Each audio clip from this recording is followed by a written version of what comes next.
người. Rốt cuộc là ai?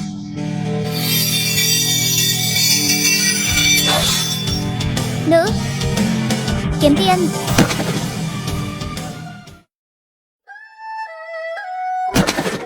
Tiểu vương gia, lão nô có lỗi với các người. Điền bá, ông không cần phải làm vậy đâu. Nếu ông không đưa ra được lời giải thích hợp lý, ta cũng sẽ xử lý ông thôi. Hạ nhân không phải là thành mẫu. Điền bá lần này làm hại nhà họ Trương khổ quá rồi. Nếu không phải nhờ hắn xuyên không tới đây, tài sản nhà họ Trương ở Kim Lăng em là không giữ nổi.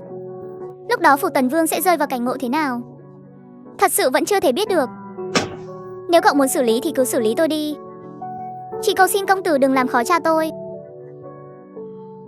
Không phải chứ Điền bá, ông còn chơi bài tình thân với tôi à? Ông là một lão già độc thân, không màng nữ sắc. Từ bao giờ lại có cô con gái lớn thế này? Tiểu vương gia, vốn dĩ tôi cũng không tin. Năm đó nạn đói hoành hành, lúc thiếu gia si tình cứu tôi, vợ tôi đã hẹo vì đói rồi. Con gái cũng mất tích luôn. Hôm đó sau khi nhận được thư của thiếu gia, bảo tôi đến Huy Châu xem thử một chuyến. Sau đó tên Phạm Kiến đã tìm thấy tôi. Vừa đến đó tôi đã nhìn thấy Vũ Nhi. Lúc đó tôi vẫn chưa dám tin, cho đến khi tôi thấy nửa miếng ngọc bội trên người Vũ Nhi, và cả vết bớt nữa. Tiểu vương gia, lão nô dù có phải ra đi cũng không bao giờ phản bội đại thiếu gia. Nhưng chuyện này liên quan đến tính mạng của Vũ Nhi.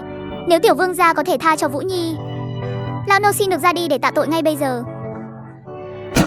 Cha, nếu cha ra đi rồi, con cũng không sống nổi đâu. Hesi, ra đi thì dễ lắm, sống tiếp mới là khó. Ông là người của cậu ta, ta sẽ không tự tiện quyết định chuyện ông sống hay mất. Nhưng việc ông có lỗi với cậu ta là thật. Hay là theo ta về giải thích với ông ấy một chuyến đi.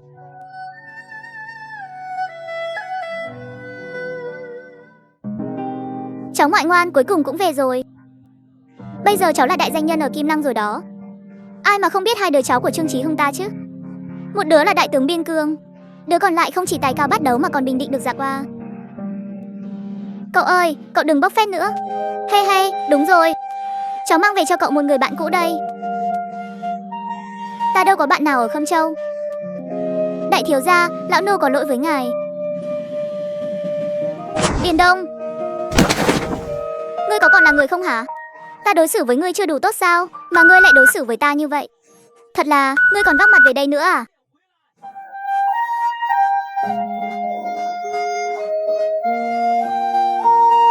Chí Hưng, cậu bình tĩnh lại đi.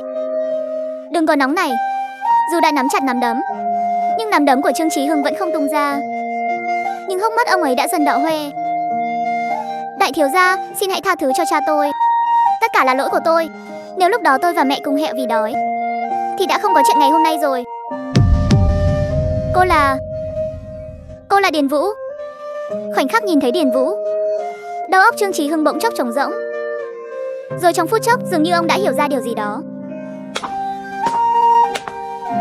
Cậu ơi, thực ra đầu đuôi câu chuyện là thế này.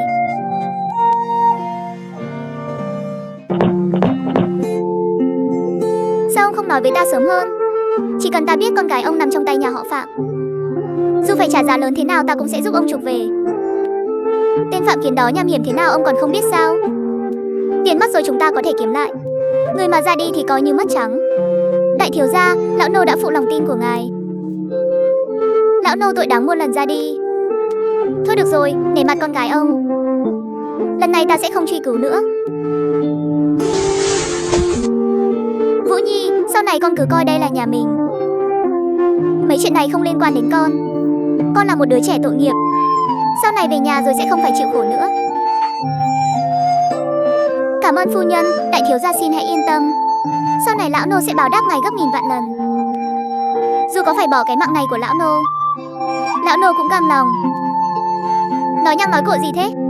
Con gái là báu vật của ông, ta cũng coi con bé như con gái mình vậy. Chuyện này là để cứu con gái. Chúng ta cứ coi như chưa từng xảy ra chuyện gì, đại thiếu gia.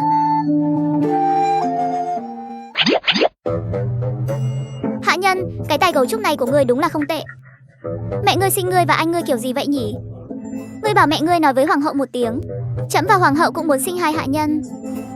Ngủ một mạch đến tận trưa, cứ ngỡ là lập được đại công, phải vào cung kiếm chút lợi lộc. Không ngờ lại thành ra thế này. ta bày ra cái Uyên Ương trận. Lần này ngươi lại lập thêm được một đại công rồi. Muốn chậm ban thưởng cho ngươi thế nào? Bệ hạ, công lao lần này đúng là không nhỏ. Thần của thực phải suy nghĩ thật kỹ. Nghe nói Miêu Hướng Dương và người đã kết nghĩa huynh đệ rồi. Ông ấy còn muốn kết bài với thần nữa cơ. Nhưng tuổi tác chênh lệch quá, không hợp lắm, nên đành gọi nhau là sư huynh đệ. Miêu Hướng Dương gửi thư còn khen ngợi Nam Nhi. Nam Nhi, chuyến đi Khâm Châu lần này con có cảm nhận gì? Phụ hoàng, nhiều chuyện phức tạp hơn Nhi thần tưởng tượng rất nhiều. Tề Vương dám phái người đến tiện chúng con đi, chứng tỏ tâm ý của ông ta đã quyết. Mặc dù Miêu Đô Đốc đã quy thuận triều đình, nhưng sớm muộn gì Tề Vương cũng sẽ ra tay. Phụ hoàng cần phải sớm chuẩn bị. Mê Mông, phân tích chuyện này khá lắm.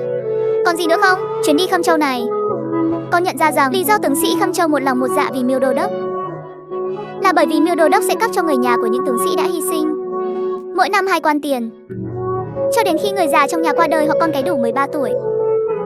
Phụ hoàng nếu có thể làm được như vậy vì tam quân, tướng sĩ đại vệ ta còn sợ gì quân thù nữa.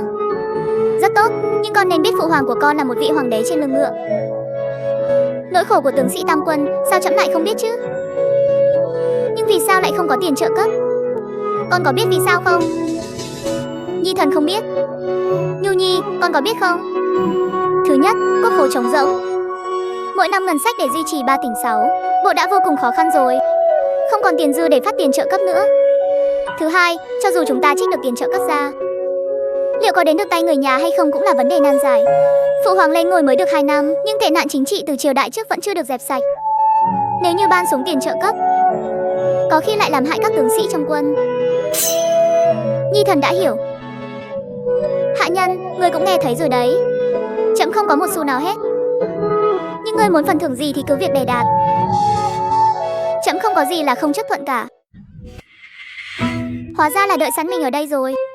Bệ hạ, hay là thế này đi, 3 huynh đệ Huyền Môn cứ điều cho thần đi. Sau này trực tiếp đi theo thần, thần dùng cũng tiện hơn. 3 người này năng lực làm việc tốt, võ công cũng cao, quan trọng nhất là làm việc không tốn tiền. Thêm, bệ hạ, không phải ngài bảo là không có gì không chấp thuận sao? Được rồi, công lao lần này của ngươi của thực không nhỏ. Trẫm sẽ để 3 người bọn họ đi theo ngươi. Ngươi phải đối xử tốt với họ một chút, dù sao thì họ cũng là do trẫm nhìn lớn lên mà. Ngay đến 1 đồng tiền tiêu vặt cũng không cho. Đi theo thần ít nhất còn được đi giáo phường ti này nọ. Bệ hạ, còn một việc nữa. Chuyện gì? Của nhà họ Phạm sao?